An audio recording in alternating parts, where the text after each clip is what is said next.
So మా లక్ష్యం నెరవేరింది. నా మీద ఉట్టిగా ఏదో ఆరోపణలు చేద్దాం అనుకుంటే అది ప్రూవ్ కాదు బ్రదర్, నిలబడదు. నేనేమంటున్నా, నేను చాలా ధైర్యం ఉన్నటువంటి వ్యక్తిని.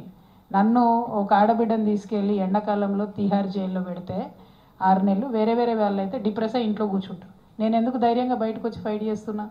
నా భుజాల మీద ఒక బరువు ఉంది. అదేంటి? తెలంగాణ ఆడబిడ్డలు భయపడకూడదు. రాజకీయాల్లోకి వస్తే మహిళల్ని తొక్కేయాలంటే 2 రోజులు జైల్లో వేస్తే వీళ్ళు ఇంట్లో పడుకుంటారని అనుకోకూడదు. ఏమన్నా కానీ నేను అనుకున్న లక్ష్యం కోసం ఫైట్ చేస్తానే ధైర్యం ఆడబిడ్డల్లో నింపాలి.